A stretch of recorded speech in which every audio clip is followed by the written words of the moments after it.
Պարոն Խաչատյան, ինչու եք պնդում, որ ապաշրջափակման հարցը եւ ձեր ասած երթուղիները, այսինքն չեն գործելու եւ չեն բացվելու։ Ինչպես եք դուք այդ պնդումը անում, եթե գործնականում դեռ ոչ մի ճանապարհ չի գործում, գուցե բացվեն եւ դրանք էլ զուգահեռ բացվեն, այսինքն թրիփի գործարկմանը զուգահեռ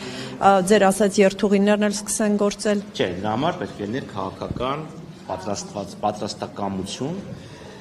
բոլոր կողմերի կողմից, այսքան ադրբեջանական կողմը եւ թուրքական կողմը պետք է հանձնառություն ստանձնեին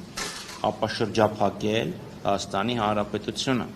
քաղաքական մակարդակի վրա, հայեցակարգային մակարդակի վրա պետք է այդ պատասխանատվությունը ստանձնեին Հայաստանի արևմտյան եւ արևելյան հարևանները, կգործի թրիփը, կգործի նաեւ Իջևան, Ղազախ եւ Երազ, Սադարակ, Երազ եւ այնուհետեւ ուրեմն Ախուրիկից դեպի Կարճ երկաթուղին։ Այս դեպքում մենք իրապես կունենայինք տարածաշրջանային կապուղիների ապաշրջափակում։ Հիմա Հայաստանը պարտավորվածություն է ստանձնել գրավոր Ադրբեջանի կողմից որևէ գրավոր պարտավորվածություն չկա։ Իսկ որ նշվում է փոխադարձ առավելություններ են լինելու։ Շատ հրաշալի հարց եք տալի։ Իսկ ինչու փոխադարձ առավելություն, այլ ոչ թե ճանապարհի դիմաց, որովհետև փոխադարձ առավելություն բազմաթիվ դրսևորումներ կարող է ունենալ։ Օրինակ Հայաստանը Ադրբեջանին տալիս է անխոչնդոտ անցում, Ադրբեջանը Հայաստանին թույլ է տալիս իր տարածքով ինչ որ սահմանափակ ներմուծումներ։ Իդեպ որ խոսում էին կառավարության ներկայացուցիչները, հեսա Հայաստանից Ադրբեջանի տարածքով ապրանք է գալու, վաղն էլ Հայաստանից Ադրբեջանի տարածքով ապրանք է գնալու։ Մի լումայի ապրանք Հայաստանից չի արտահանվել։ Այսինքն sense որ մեծ խոսում էին, այլ դատարկ դուրս եկավ։ Լավ, իսկ տրամաբանությունը ուղղակի ինչ է պահանջում, փոխադարձության սկզբունք։ Տալիս ենք անխոչնդոտ անցում, ստանում ենք անխոչնդոտ անցում։ Պարոն Խաչատյան, եւ վերջին հարցը այս թեմայով իրենք ասում են իշխանության ներկայացուցիչները, որ ասում եմ, մի ստիպեք, որ ես իրանց խոսքերը մեկնաբանեմ։ Դա նաեւ համաձայնագրում նշված է, այսինքն որ սա հայ-ամերիկյան նախագիծ է եւ այստեղ այն մոդելը, որ կիրառվում է front office, back office, դա երկու կողմերի որոշելիքն է եղել։ Սրա հետ կապված դուք շարունակում եք։ Եթե հայ-ամերիկյան նախագիծը ինչ է հարցը քննարկվում Բաքվում Ադրբեջանի հետ, ես հիշեցնեմ, որ ամերիկյան բարձրաստիճան պաշտոնյաներ J.D. Vance, որ եկավ Հայաստան, քննարկվեց Հայաստանին ուրեմն անօդաչու թռչող սարքերի վաճառքը եւ 2 միավոր վաճառվեց, քննարկվեց 9 միլիարդի դիմաց հնարավոր փոքր մոդուլային ատոմակայանի կառուցման հարցը, բայց Ադրբեջանում քննարկվեց թրիփը։ Թե դա բացառապես հայ-ամերիկյան է, Ադրբեջանը ինչ կապ ունի այս հարցում։ Այսինքն պետք չի փորձել բացահայտը քողարկել։ Սա միայն հայ-ամերիկյան նախագիծ չէ։ Եվ բացի դրանից էլ հավասարության սկզբունքի մասին է ինչ առաջ խոսում եմ։ Ես դեռ լիովին համաձայն եմ։ Այո, փոխադարձելիությունը եւ հավասարությունը նշանակում է ստանում ես անխոչնդոտ անցման։ Չէ, հայ-ամերիկյանի մասին եմ ասում։ Թրիփը հավասարության սկզբունքով կնքված ծրագիր է։ Դե նայեք, այսքան թրիփից 74% 50 տարի ստանում է, ամերիկյան կողմը 26% ստանում է, հայկական կողմը 50 տարի հետո կես-կես է լինելու, թե 49-51 չեմ հիշում արդեն չեմ հիշում արդեն, հիմա 200 միլիոնի ներդրում պետք է որ կատարի ամերիկյան կողմը, հիմա ես հարցնեմ 3 բացված բանի, դայտա ցենտրի մասին, տեվանների վերամշակման կենտրոնի մասին, հա։ Խոսում են, որ դա պետք է անի արտաքին մեծ խոշոր ներդրում, բայց մենք ունենք Հայաստանի ներքին ներդրումներ։ Դա համար նաև բազմաթիվ հարցեր կան այդ հավասարության հետ կապված։ Եվ մեկ ուրիշ խնդիր է կա, լավ, էլի որ նայենք, եթե Հայաստանի եւ Ադրբեջանի միջև սեր է, համերաշխություն է, խաղաղություն է, այդ դեպքում պետք է երկու կողմերը մի հատ հստակեցնեն, իրանք ինչպես են պատկերացնում այդ ճանապարհի գործունեության սկզբունքները, որովհետեւ Ադրբեջանը մի տարվա ընթացքում 100 անգամ կրկնել է, որ թրիփի մուտքը եւ ելքը գտնվում է Ադրբեջանի տարածքում։ Եվ մենք այսօր տեսնում ենք, որ Ադրբեջանի պահանջները Հայաստանի իշխանությունները կատարում են։ Օրինակ, որ ադրբեջանցիները պետք է ճանապարհ մտնելից եւ դուրս գալից հայ պաշտոնյաների հետ չառնչվեն։ Պահանջը կա եւ Հայաստանի իշխանությունները փորձում են տարբեր տեսակի sense աճպարարություններով Ադրբեջանի պահանջը հրամանը կատարել եւ դրա համար ծնվեց Նիկոլ Փաշինյանի այս հայտնի խոսքը, որ դե հիմա մարդկանց հետ չեն առնչվի, կառնչվեն ռոբոտների հետ։ Եվ համեմատությունը բերվեց, երբ հայերը գնում են Միացյալ Արաբական Էմիրատներ, որևէ արաբ պաշտոնյայի հետ չեն շփում, բայց դա գիտեք, որ դա ուղղակի բացայտ, սուտ է եւ կեղծիք է։ Այնտեղ նստած են սահմանապահներ, ազնագիրը տալիս են, ինքը նայում է, լուսանկարում է, կնիքը խփում է, կամ խփի, կամ չի խփի։ Ես թեման ամբողջացնում եմ նպատակով ամերիկյան կողմը կարծես թե կառավարիչը իրավունք ունի միանձնյա առանց համաձայնության կարծես թե օտարելու չէ, ասենք հայերեն իրանց փաբաժինը կարող է նոտարեն, ում կարող է նոտարեն, դա էլ է արդեն սահմանափակվում։ Այնպես որ եկեք չփորձենք երանելին, այսքան ցանկալին իրականության տեղ դնել, էլի։ Ակնհայտ է, որ այդտեղ հավասար հարաբերություններ չկան։ Պարոն Խաչատրյան,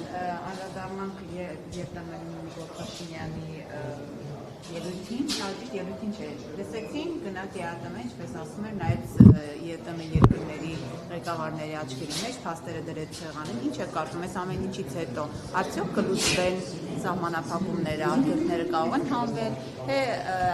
ԵԱՏՄ-ի այս քննարկումը եւ Փաշինյանի ելույթը կարող է էլի ճիշտ չընկալվի։ Հիմա տեսեք, Հայաստան-ԵԱՏՄ, Հայաստան-Ռուսաստան հարաբերությունները։ Ռուսաստանն ասում է, այն ձուկը, որը դու մտցնում ես իմ տարածք, իմ ստանդարտներին, իմ նորմերին չեն համապատասխանում։ Այստեղ ԵԱՏՄ-ն ինչ կապ ունի։ Ինչ կապ ունի, ասում է ձուկը, որը դու մտցնում ես, իմ պահանջներին չի համապատասխանում։ Նիկոլ Փաշինյանն էլ փոխանակ մատից աչքից, փոխանակ ուրեմն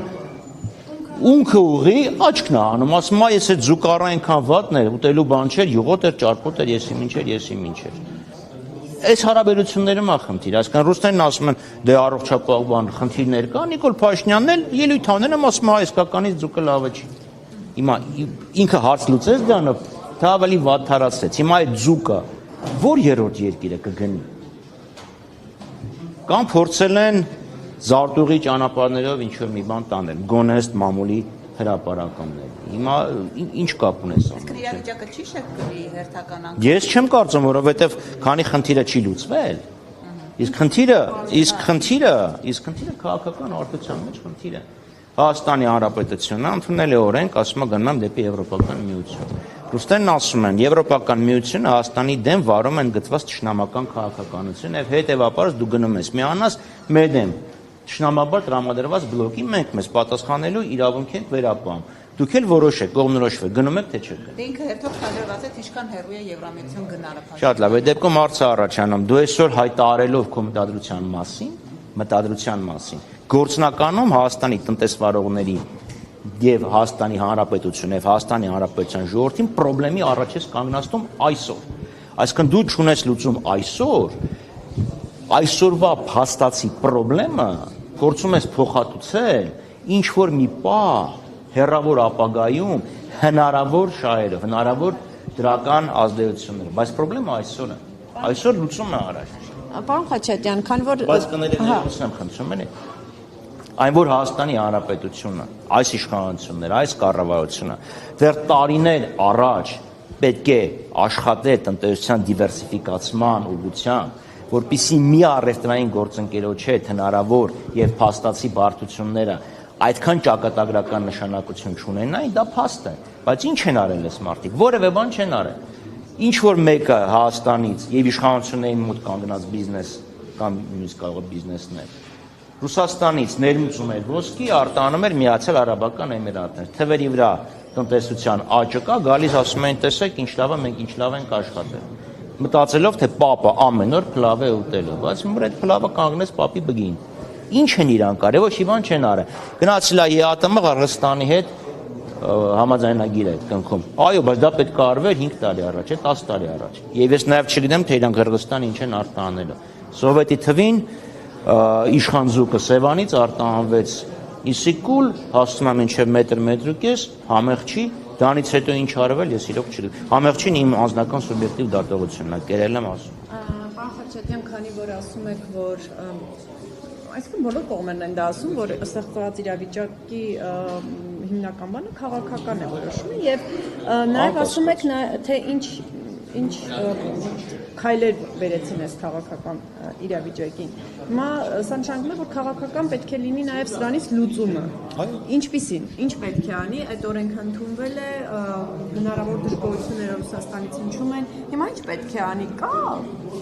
ինչ-որ շանս, որ դեռ իշխանությունը կարող է քաղաքական շանս օգտագործել եւ այս խնդիրների լուծում։ Հիմա դուք ինչ եք ասում եք Միխայել Արքարը գցեց զորը 7 խելոքներով հավաքվեք որոշեք ոնց եք անում։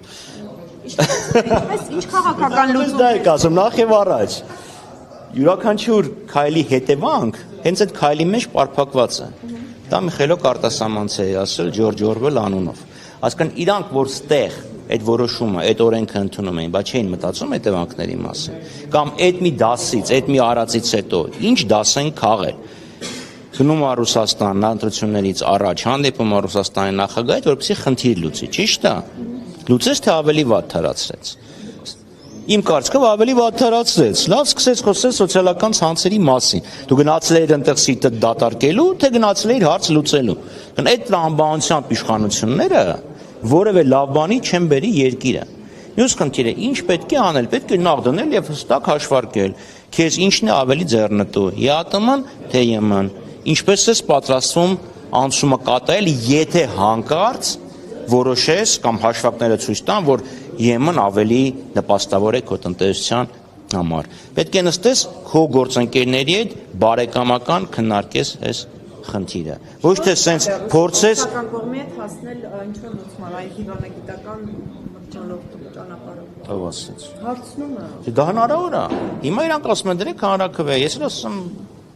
դնես հանրաքվե, ինչ։ Եվրոպական միությունը քեզ չի սպասում։ Հասկանում ես, չէ՞, թուրքական օրինակը մեր աչքի առաջ է։ 40 տարի է թուրքերը դռները ճանկրտում են, ասում են գնում ենք ԵՄ։ ԵՄ-ն թողես, թե չէ։ Վրաստանի օրինակը քո առաջ է։ Այսինքն եթե դու իրական քաղաքականությունը անտեսում ես եւ սկսում ես ինչ որ կարճաժամկետ քաղաքական դիվիդենդների համար խաղալ տնտեսությանը, թե դու խնդրեմ ես ունենալու։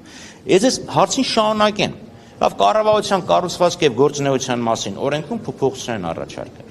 Արտաքին գործերի եւ միջազգային առևտրի նախարարությունները ինչ են անում, էլի տնտեսությունը քաղաքականությանը ստորադասելու են։ Փոխանակ տնտեսությունը հաշվի առնեն արտաքին քաղաքականությունը որոշելիս ուղղակի տնտեսությունը ստորադասելու են քաղաքական կասկածելի ինչ որ առավելությունների դիմաց։ Այսինքն